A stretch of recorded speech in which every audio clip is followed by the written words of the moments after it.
किस्से कहानियाँ।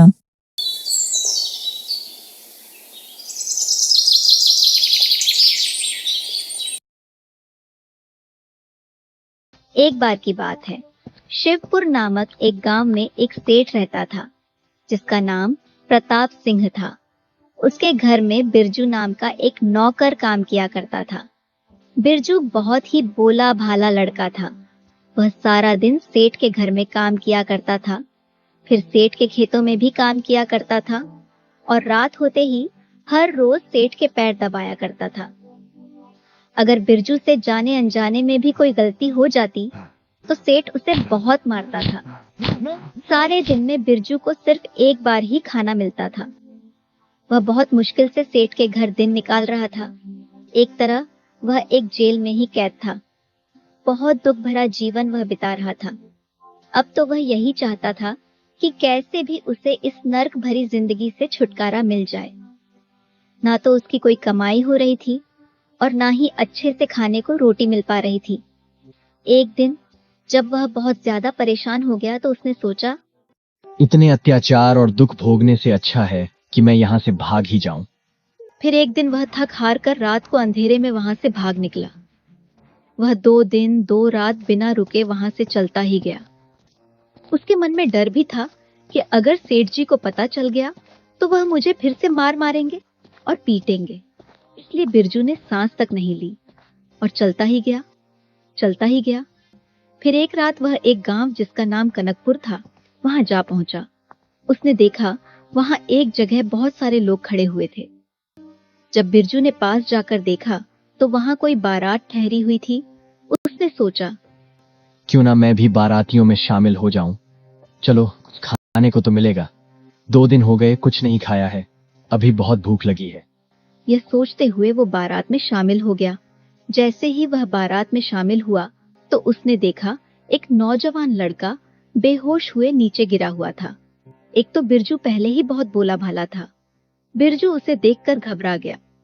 फिर उसने पूछा, ये कौन है भाई, और ये ऐसे क्यों लेटा है जमीन पर? इतने में एक बुजुर्ग आदमी उसके पास आया। तुम कौन हो बेटा? तुम बाराती तो हो नहीं लगते, क्योंकि मैं सभी बारातियों को अच्छे से जानता हूँ और यह बारात मैं ही लेकर आया हूँ। बिरजू तो सीधा साधा था। उसने सारी बात सच सच उस बुजुर्ग आदमी को बता दी। मैं तो यहाँ से गुजर रहा था। जब मैंने बारात देखी तो मैंने सोचा कि यहाँ से कुछ खाने को मिल जाएगा, मेरी भूख मिट जाएगी, शायद कुछ खाने को मिल जाए। बस इसी लालच में मैं बारात में आ गया। इतने में मैंने इस बेहोश लड़के को देख लिया। बेटा, मेरी इज्जत अब तुम्हारे हाथ में है। तुम ही मेरी इज्जत बचा सकते हो। ये आप क्या कह रहे हैं? भला मैं कैसे आपकी इज्जत बचा सकता हूँ? जिस लड़के को तुम बेहोश देखकर आए हो वह मेरा ही बेटा है, और आज जो बारात यहाँ आई हुई है वो उसका ही दूल्हा है। उसकी शादी करने ही हम यहाँ आए थे, पर उसे मिर्गी का रोग है। बेटा, उसे 4-4, 5-5 घंटे दौरे से होश नहीं आता है। अगर लड़की वालों को दूल्हे का सच पता लग गया तो फिर लड़की वाले मेरे लड़के के साथ अपनी लड़की के फेरे नहीं करवाएंगे और बारात को खाली हाथ ही वापस जाना पड़ेगा। पर इसमें मैं क्या कर सकता हूँ? बेटा, तुम बस थोड़े समय के लिए दूल्हा बन जाओ और उस लड़की के साथ फेरे ले लो, और जब फेरे हो गए उसके बाद मैं बाकी सब संभाल लूंगा। नहीं नहीं, ये तो बहुत गलत बात है। मैं तुम्हें इस काम के बदले 50 सोने की मोहरें दूंगा और साथ ही साथ तुम्हारा मुंह पर बहुत बड़ा एहसान होगा। जब बिरजू ने 50 मोहरों की बात सुनी तो उस मासूम बिरजू के मन में लालच आ गया। ठीक है, मैं तैयार हूं। बोलो, मुझे क्या करना होगा? तुम्हारा बहुत बहुत धन्यवाद। तुमने मेरी उलझन दूर कर दी और मुझे मुसीबत से निकाल दिया। इसके बाद बिरजू को बहुत सुंदर कपड़े पहनाए गए। फिर वह बारात के साथ लड़की वालों के घर पहुंचा। वहां उस लड़की और बिरजू के फेरे हो गए। जब फेरे हो गए तो लड़की के पिता ने उससे कहा, भाई साहब, हमारे यहाँ एक रिवाज है जो हमारे पूर्वज हैं। उनकी पूजा करनी होती है। उसके लिए लड़का लड़की को अकेले में एक कमरे में जाकर पूजा करनी होती है। फिर वह कमरे में गए। दोनों को कमरे में अकेले छोड़ दिया गया। फिर अपनी पत्नी से बिरजू ने कहा, मेरा तो भूख के मारे बुरा हाल है, क्योंकि अभी तो आया ही था। कुछ खाता उससे पहले ही यहां फंसा दिया था। फिर कुछ खाने के लिए बिरजू ने अपना सेहरा भी हटा दिया। खाने की बात सुनकर उस लड़की को बहुत हैरानी हुई। उस लड़की का नाम लता था। वह बोली, जो मेरे पिताजी ने मिठाई और रोटी बनाई है, क्या वह आपको पसंद नहीं आई? जी नहीं नहीं, ऐसी बात नहीं है। बात तो यह है कि जो बारात है उसे संभालने के लिए सभी लोग लगे हुए हैं। उन्हें ध्यान ही नहीं रहा कि दूल्हे को भी कुछ खाने को दे दें। पति से बढ़कर कौन देवता हो सकता है? ये जो पूजा में मिठाई रखी है, ये इनको दे देती हो। यह सोचकर उसने पूजा की थाली में जो मिठाई रखी हुई थी वह बिरजू को खाने को दे दी। उसने सोचा, अगर इनकी भूख शांत होगी तभी देवता खुश होंगे। बिरजू को तो पहले ही बहुत भूख लगी थी। उसने सारी मिठाई किसी भूखे की तरह मिनटों में चट कर दी। उसे देखकर लता ने सोचा, ऐसा लगता है जैसे बहुत दिन से इन्होंने रोटी ही ना खाई हो। बिरजू के मिठाई खाने के बाद जो रस्म थी, दोनों ने मिलकर उसे पूरा किया। उसके बाद बिरजू वहां से बारात के पास वापस आ गया। आते ही लड़के के पिता ने बिरजू से कहा, लो अपनी सोने की 50 मोहरें। अब तुम्हारा काम खत्म हो गया है। अब यहाँ से दूर किसी दूसरे गांव में चले जाओ। सोने की 50 मोहरें पाकर बिरजू बहुत खुश हुआ। वह उसी समय वहां से दूसरे गांव की ओर चल दिया। वह सोचता जा रहा था, मेरा भाग्य कितना अच्छा निकला। एक तो मुफ्त में रोटी, खाना और मिठाई मिली और साथ ही 50 मोहरें भी। मुझसे ज्यादा किस्मत वाला और कौन हो सकता है। दूसरे दिन जब लड़के का पिता असली लड़के को लेकर लड़की वालों के घर पहुंचा और लड़की की विदाई होने लगी तो उसने कहा, भाई साहब, अब विदाई का समय हो गया है, ज्यादा देर न करें। ठीक है, मैं विदाई की रस्म अभी करवा देता हूँ। लेकिन जब लड़की का पिता अपनी बेटी के पास उसके कमरे में पहुंचा तो उसने देखा कि उसकी पत्नी और बेटी दोनों उदास और घबराई हुई बैठी हैं। क्या हुआ? तुम दोनों इतनी उदास क्यों हो? देखो, ये क्या कह रही है। जो लड़का आंगन में दूल्हा बना बैठा है, वह नहीं है जिसके साथ उसके कल रात फेरे हुए थे। बेटी, क्या बात है? साफ साफ बताओ, क्या हुआ है? पिताजी, यह वह लड़का नहीं है जिसने मेरे साथ रात फेरे लिए थे और पूजा की थी। अगर आपको यकीन नहीं होता तो मुझे और इस लड़के को अकेले में कमरे में बैठा दीजिए। दूध का दूध और पानी का पानी हो जाएगा। ठीक है, मैं अभी उस लड़के को बुलाता हूँ। वह लड़के के पिता के पास गया और कहा, मेरी बेटी आपके बेटे से अकेले में कुछ बात करना चाहती है, तो आप इनको थोड़ी देर अंदर भेज दीजिए। लड़के का पिता घबरा गया लेकिन मान गया। फिर लड़का और लड़की अकेले आमने सामने बैठ गए। लड़की ने कहा, कल देवताओं की पूजा करते समय हमने जो बातें की थी, क्या वह तुम्हें याद है? लड़के ने अंदाजा लगाते हुए कहा, हाँ, मैंने कहा था कि आओ देवताओं की पूजा करें। क्या उस समय तुम भूखे नहीं थे? नहीं नहीं, मैं कब भूखा था?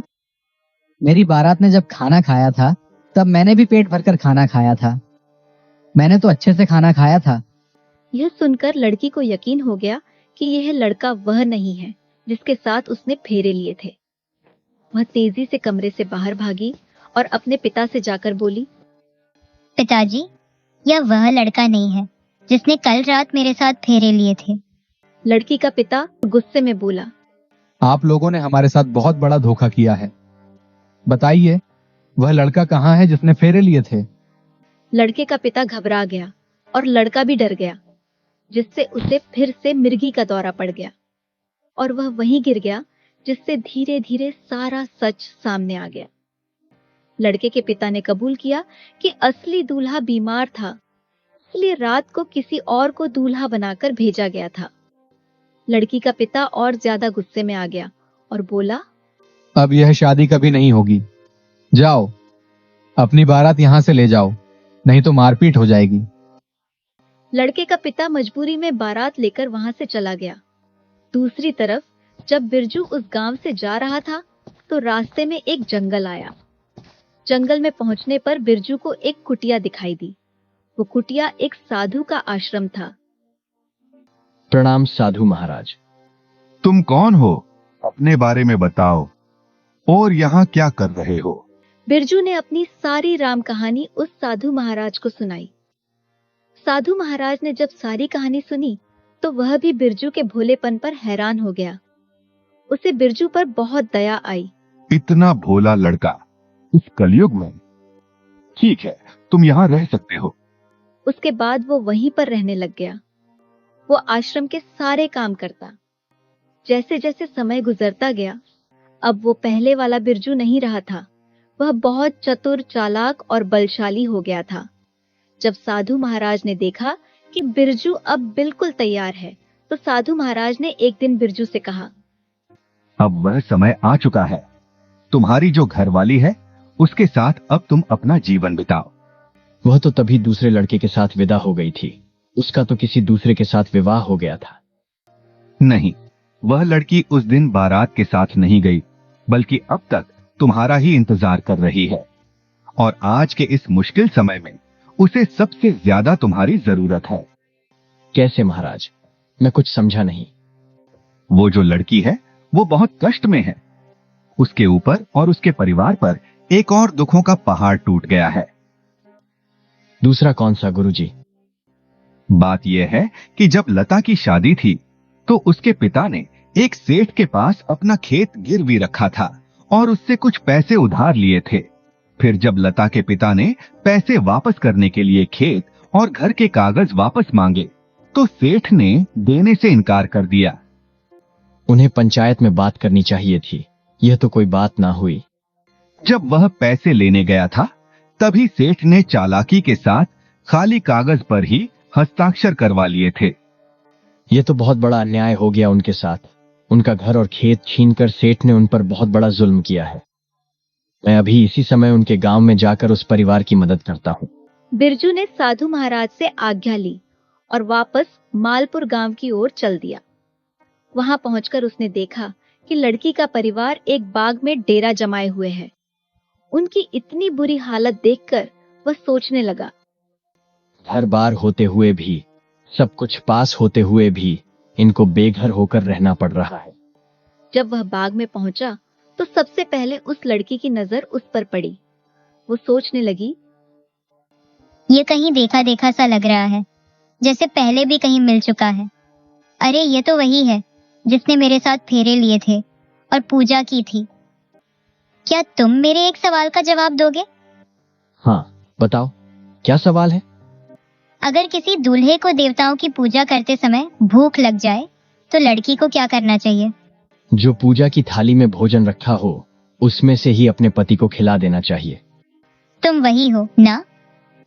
हाँ, लता, मैं वही हूँ जिसको तुमने पूजा करते समय भोजन करवाया था और मेरा पेट भरा था। तुम मुझे ऐसे छोड़कर क्यों भाग गए थे?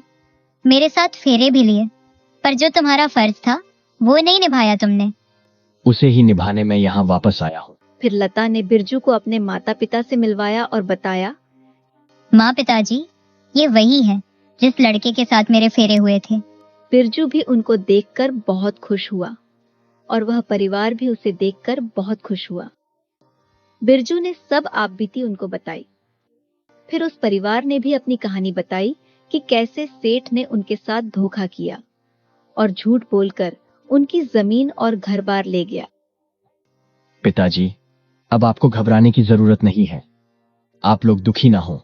ऐसे हालात में पहुंचाने वाले उस झूठे सेठ को मैं खुद ही संभाल लूंगा और उसके बाद वह सारी बेईमानी भूल जाएगा। आज रात को मैं उसके घर डेरा लगाऊंगा। जब रात हुई तो बिरजू ने जाकर सेठ के घर का दरवाजा खटखटाया। सेठ बाहर आया। बिरजू ने उससे कहा, मैं एक मुसाफिर हूँ, आज रात रहने के लिए जगह ढूंढ रहा हूँ।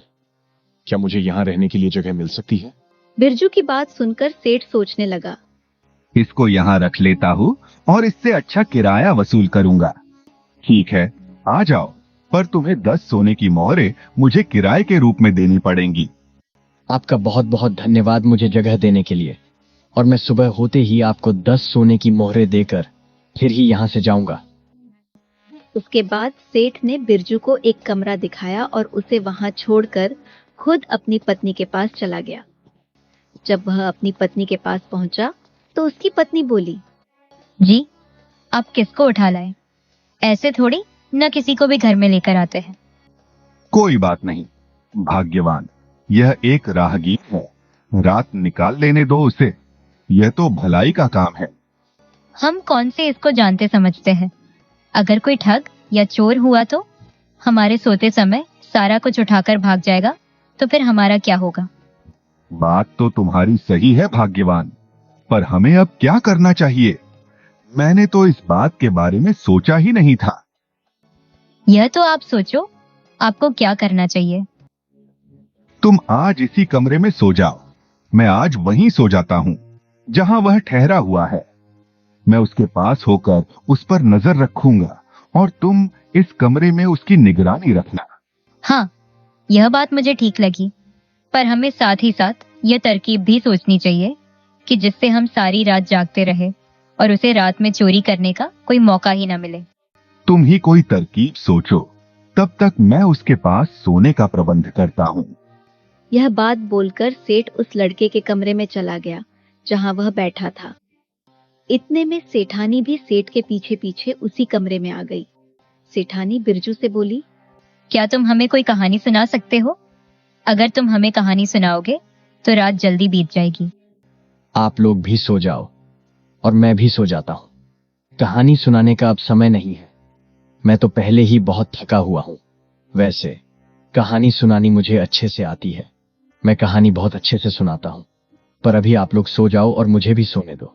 यह बात सुनकर सेठ और सेठानी दोनों को बिरजू पर और भी शक होने लगा।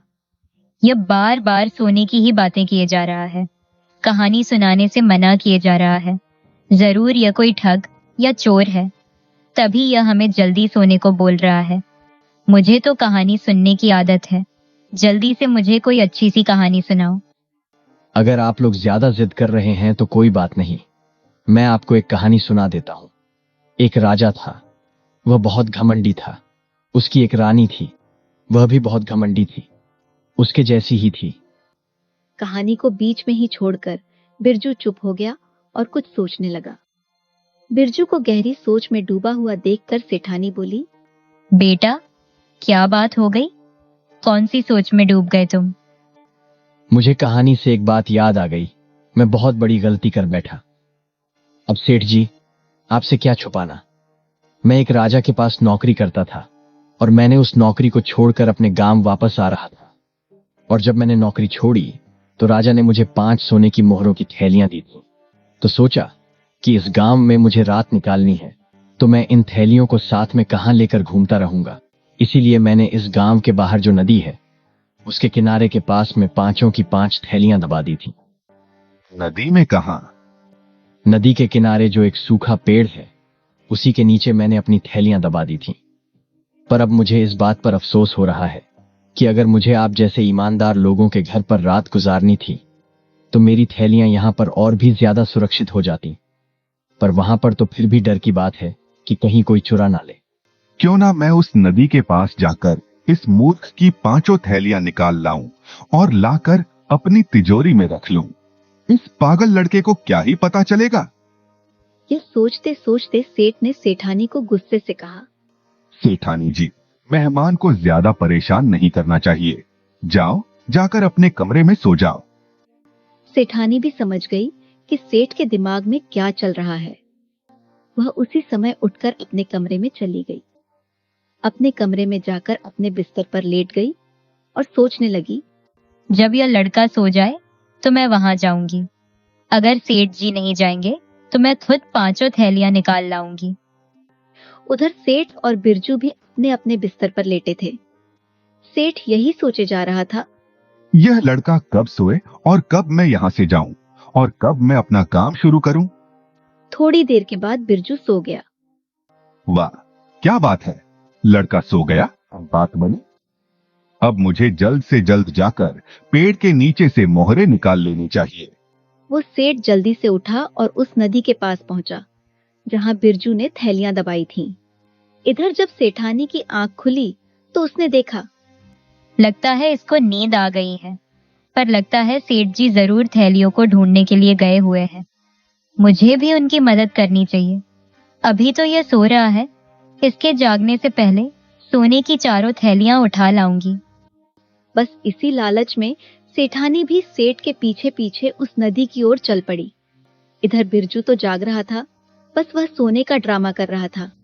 वह सोच रहा था कि यह कब सेठ की पत्नी यहाँ से जाए और यह घर खाली हो। बिरजू उठ गया, वह बहुत खुश हुआ। अब तो घर में कोई भी नहीं है, अब मुझे अपना काम शुरू कर देना चाहिए। बिरजू उठने के बाद सीधा सेठ के तिजोरी वाले कमरे में जा पहुंचा। तिजोरी में जितने भी सोने चांदी के सिक्के थे, बिरजू ने सब एक पोटली में डाल ली और उसी समय सब कुछ लेकर वहां से रातों रात फरार हो गया। और फिर वह सीधा उसी बाग में पहुंच गया जहां पर उसका परिवार रुका हुआ था।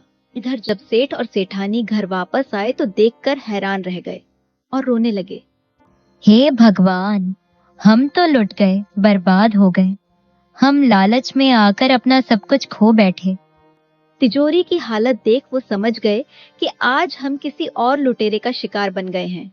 इससे पहले हमने लोगों का ही शिकार किया था। सारी बात समझ गए कि वह राहगीर हमें पागल बना गया है। दूसरी तरफ बिरजू ने अपने परिवार को सारी बात बताई और वह वहां से उनके घर के कागज भी उठा लाया था। सेठ आप लोगों से झूठ बोल रहा था कि उसने हस्ताक्षर किसी खाली कागज में करवाए हैं। उसने हस्ताक्षर घर और जमीन के कागजों पर ही करवाए थे। बिरजू फिर अपनी पत्नी को साथ लेकर कहीं दूर चला गया और वहीं पर घर बनाकर रहने लगा।